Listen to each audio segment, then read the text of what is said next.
Muraho neza abakunzi ba Nirora 18 na muhungu wanyu Nirora Patrick ugarutse. Uyu munsi ngiye kubabwira ku mukinnyi w'Imena. Ni umugabo ukomeye cyane, twamumenye muri Squid game, yagukiniye season ya mbere, akiniye kabiri, tumuzi nka Song Jihoon.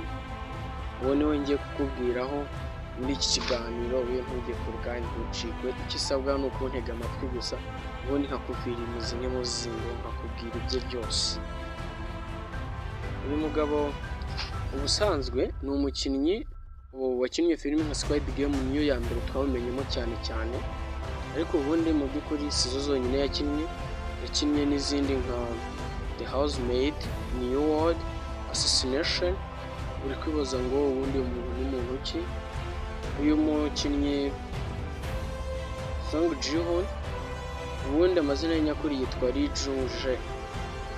Yavutse 15 Ukuboza 1972.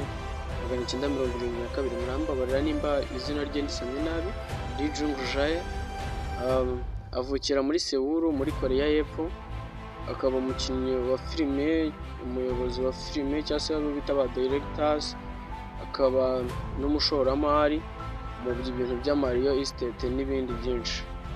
Mu 2021 yabaye icyamamare ku rwego mpuzamahanga kubera gukina muri filime twamenye cyane ya Squid game, agakinamo ariwe main actor. Season ya mbere n'iya kabiri ngira ngo yarasohotse, mwarayibonye, nawe main actor.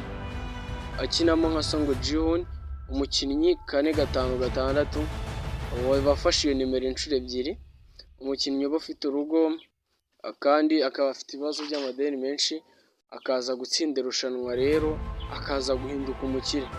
Uyu mukinnyi nyuma yo gukina season ya mbere ya Squid game, byamuhesheje gutwara igikombe cyitwa Award mu babarira muri cinema byita Award cya Prime TV Emmy Award 2022. Umukinnyi mwiza mu ruhererekane rwa drama, Outstanding Lead Act in a Drama Series. Yabaye umunyaziya wa mbere wegukanye iki gihembo mu mateka y'igihembo cya Prime Time Emmy Award. Niyo munyaziya wa mbere agitwaye. Lee Jung-jae afite kompanyi ye itunganya amafilime yitwa Artist Company, afatanyije n'undi mukinnyi uzwi witwa Jung Woo-sang. Uretse gukina, afite ibikorwa by'ubucuruzi birimo n'ubucuruzi bw'ibiribwa n'imitungo itimukanwa bizwi nka real estate. Ubona nabikubwiye, abantu benshi na n'ubu turacyiteze season ya gatatu izaba imeze gute. Season ya gatatu nayo iri vuba cyane.